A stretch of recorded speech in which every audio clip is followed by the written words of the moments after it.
ओम नमः शिवाय। आज हम शिव महापुराण का कोटि रुद्र संहिता का 36वां अध्याय पढ़ेंगे।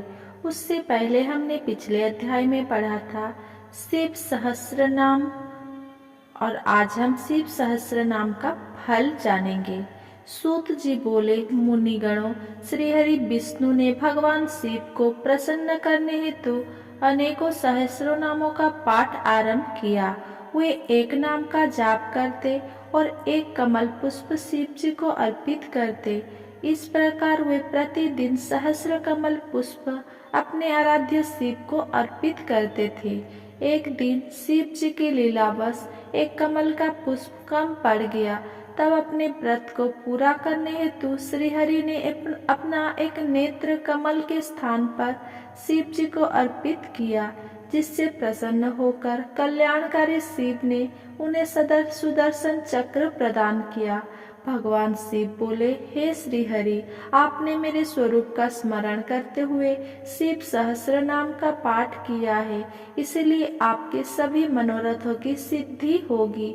मेरे द्वारा दिया गया यह सुदर्शन चक्र तुम्हें सदैव यह भय मुक्त करता रहेगा। जो भी मनुष्य प्रातःकाल शुद्ध हृदय एवं भक्ति भावना से प्रतिदिन मेरे सहस्र नामों का पाठ करेगा, उसे सभी सिद्धियां प्राप्त हो जाएंगे। उसे किसी प्रकार का दुख या भय नहीं होगा। इस महास्तोत्र का 100 बार पाठ करने से अवश्य कल्याण होता है। इस सभी प्रकार के रोग नष्ट हो जाते हैं तथा अभिष्ट फल की प्राप्ति होती है। इस प्रकार इस सहस्र नाम स्तोत्र का पाठ करने से मनुष्य को सभी प्रकार के सुखों की प्राप्ति होती है तथा उसकी सभी मनोकामनाएं अवश्य पूर्ण होती है। साथ ही वो जीवन मरण के झंझट से छूटकर मोक्ष को प्राप्त करता है। भगवान शिव के इन उत्तम वचनों को सुनकर श्रीहरि बहुत प्रसन्न हुए और बोले, हे देवादिदेव महादेव जी, मैं आपका दास हूँ और आपकी शरण में हूँ। मैं सदा आपकी भक्ति में लगा रहूंगा। आप मुझ पर सदैव इसी प्रकार अपनी कृपा दृष्टि बनाए रखे।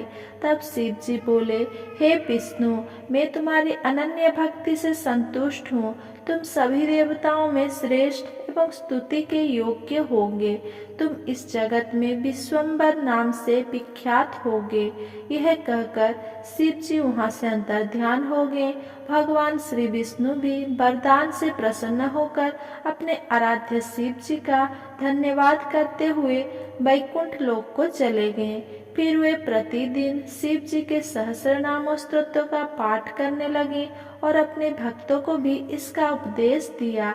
हे मुनिगण, इस प्रकार मैंने आपको शिव सहस्र नाम स्तोत्र का फल बताया। इसे पढ़ने अथवा सुनने से सभी पापों का नाश हो जाता है। 37वां अध्याय, शिव भक्तों की कथा। सूत जी बोले, हे मुनियों, अब मैं आपको भगवान शिव की उपासना की एक कथा बताता हूँ। ये कथा एक बार ब्रह्मा जी ने देवर्षि नारद को सुनाई थी। ब्रह्मा जी ने कहा, हे देवर्षि नारद, एक बार मैंने विष्णु जी एवं देवी लक्ष्मी ने मिलकर भगवान शिव का पूजन किया, जिसके फलस्वरूप हमारी सभी कामनाएं पूरी हुई।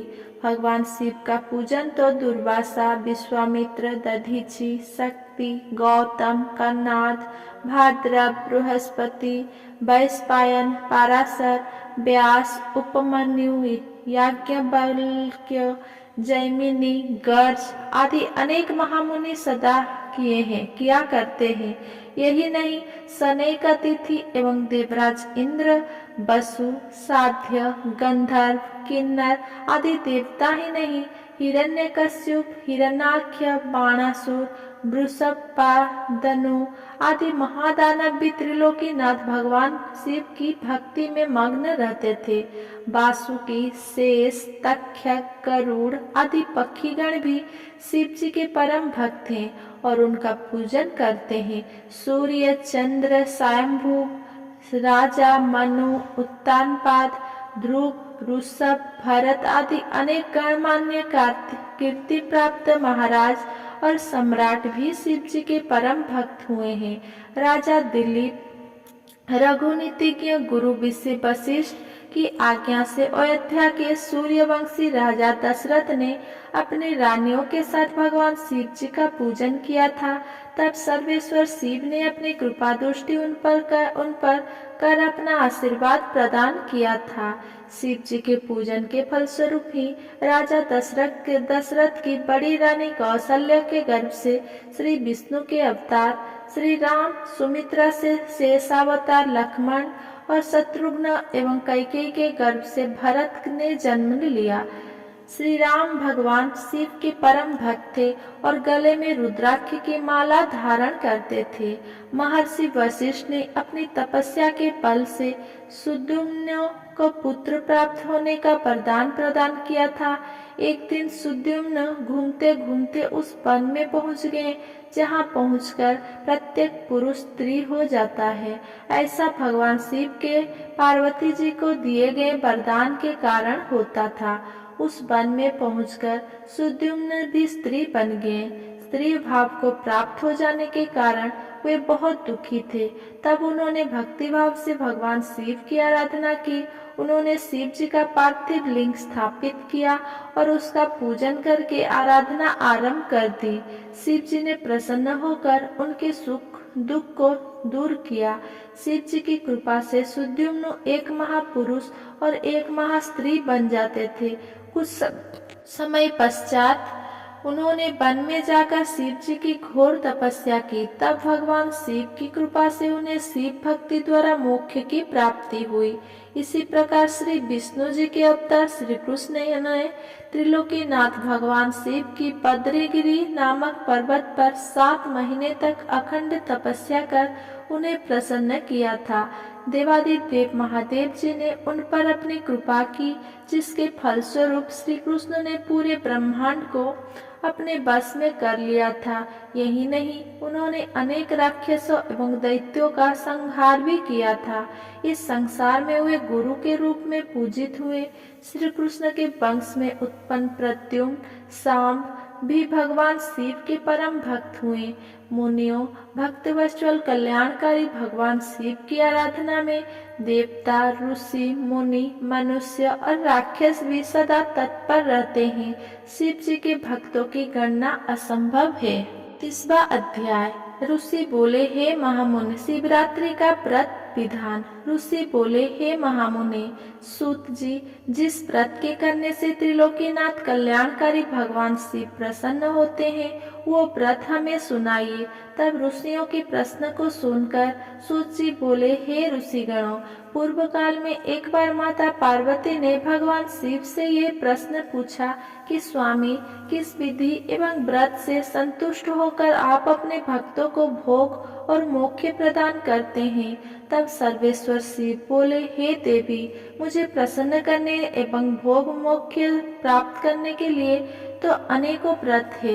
वेदों को जानने वाले उत्तम महर्षि 10 उपवासों को अधिक महत्वपूर्ण मानते हैं। इन व्रत का विधि विधान मैं आपको बताता हूँ। प्रत्येक महीने की अष्टमी को व्रत करें तथा रात के समय ही व्रत को खोलकर भोजन ग्रहण करें, परंतु कालाष्टमी पर रात में भी भोजन ना करें। दिन के समय व्रत रखकर मेरा पूजन करें और रात्रि के समय भोजन ले। शुक्ल पक्ष की एकादशी को रात में भी भोजन ना करें। इसी प्रकार शुक्ल पक्ष की त्रयोदशी में रात को भोजन करें, परंतु शुक्ल पक्ष की एकादशी को रात में भी भोजन ना करें। इसी प्रकार शुक्ल पक्ष की त्रयोदशी में रात को भोजन करें, परंतु कृष्ण पक्ष की त्रयोदशी पर रात में भी भोजन ना करें। इन सभी व्रतों में शिवरात्रि का व्रत सर्वोत्तम माना जा गया है। शिवरात्रि का व्रत फाल्गुन माह के कृष्ण पक्ष में होता है।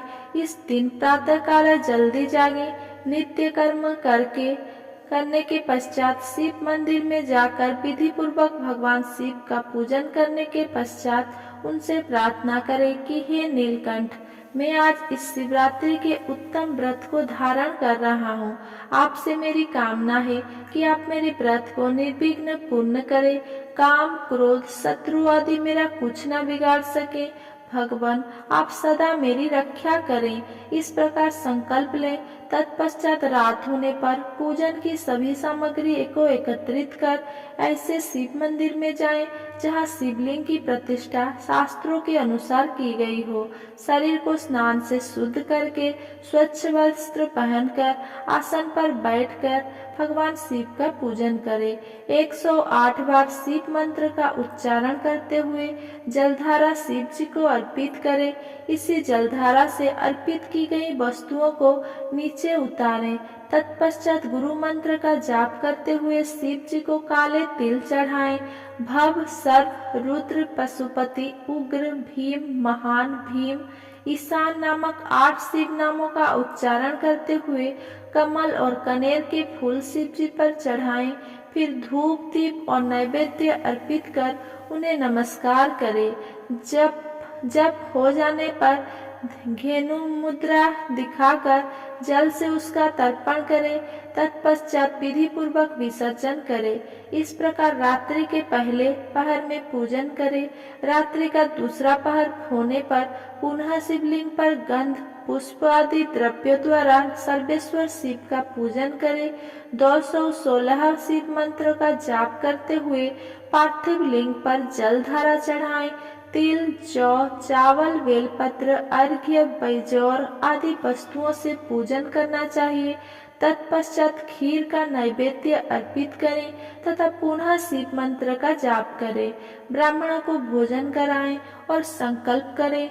फल और फूल अर्पित कर उसका विसर्जन करें। तीसरी पहर में विधि विधान से पूजन करें, परंतु इस पहर में जौ की जगह गेहूं और आक के फूलों से पूजन करें। पूजन के पश्चात कर्पूर से आरती करें। अर्घ्य के रूप में अनार अर्पित करें। फिर ब्राह्मण को भोजन करा रहे और संकल्प लें। चौथा प्रहर आरंभ होने पर शिव जी का आह्वान करके उड़द, कंगनी कराएं और संकल्प ले। चौथा प्रहर आरंभ होने पर शिव जी का आह्वान करके उड़द, कंगनी, मूंग और 7 धातुओं शंख, फूल एवं बिल्व आदि को मंत्र जाप करते हुए अर्पित करें। तत्पश्चात केले एवं अन्य फल मिष्ठान अर्पित करें और जप करें। फिर सामर्थ्य के अनुसार ब्राह्मणों को भोजन कराने का संकल्प करें। सूर्योदय तक उस जप करें। फिर स्नान करके भगवान शिव का पूजन करें। तत्पश्चात संकल्प किए हुए ब्राह्मणों को बुलाकर भोजन कराएं। फिर शिव जी से प्रार्थना करें, हे देवादिदेव कृपा निधान देवादिदेव भगवान शिव, मैंने जाने अनजाने आपकी भक्ति में तत्पर हो आपका व्रत और पूजन किया है। आप मुझ पर कृपा कर इस पूजन को स्वीकार करें। हे प्रभु, मैं चाहे जो जहाँ भी रहूं मेरी भक्ति सदा आप में रहे। यह कहकर पुष्पांजलि अर्पित कर ब्राह्मण को तिलक लगाएं और उसके चरण स्पर्श कर आशीर्वाद ले। इस प्रकार विधि पूर्वक किए हुए शिवरात्रि के व्रत का बहुत अधिक महात्म्य है। इस व्रत से शिव जी के सानिध्य की प्राप्ति होती है और मोक्ष पाकर वह मनुष्य सांसारिक बंधनों से छूट जाता है। इस उत्तम व्रत का महात्म्य श्री पार्वती जी एवं श्री हरि विष्णु ने भी सुना। फिर शिव महिमा का गुणगान करते हुए वे वैकुंठ लोक को चले गए और वहां जाकर विष्णु जी ने लोक कल्याण हेतु इस महाव्रत को किया। 40वां अध्याय शिवरात्रि व्रत उद्यापन की विधि। सूत जी बोले, हे ऋषिगण, अब मैं आपको शिवरात्रि के महाव्रत की उद्यापना विधि बताता हूँ। 14 वर्ष तक शिवरात्रि के व्रत का नियम पूर्वक पालन करना चाहिए। त्रयोदशी के दिन सिर्फ एक बार भोजन करें। शिव चतुर्दशी को निराहार व्रत को पूरा करें। रात को शिवालय में गौरी तिलक मंडप की रचना करें। उसके बीच में लिंग और भद्र मंडल की रचना करें। उसी स्थान पर प्रजापत्य नामक कलश की स्थापना करें।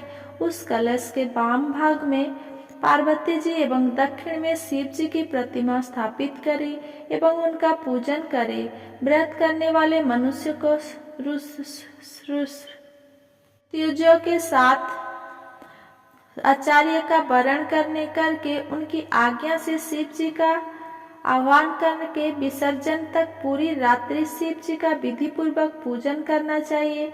भगवान संबंधी कीर्तन, गीत और नृत्य करते हुए रात बितानी चाहिए। प्रातः स्नान आदि से निवृत्त हो विधि के अनुसार होम करे, फिर उप प्रजापतियों का पूजन कर ब्राह्मणों को भक्ति पूर्वक भोजन कराएं। भोजन कराने के पश्चात ऋत्विज की वस्त्र आभूषण दे तथा बछड़े सहित गौ का दान आचार्य को करें। तत्पश्चात शिव जी से प्रार्थना करें कि हे देवादिदेव, आप हम पर प्रसन्न हो और हमारी पूजा स्वीकार करें। ये कहकर मंडप की सब सामग्री भी आचार्य को दान कर दें। तत्पश्चात नम्रता पूर्वक दोनों हाथ जोड़कर मस्तक झुकाकर प्रेम से महाप्रभु देवादिदेव भक्त वत्सल भगवान शिव से प्रार्थना करें।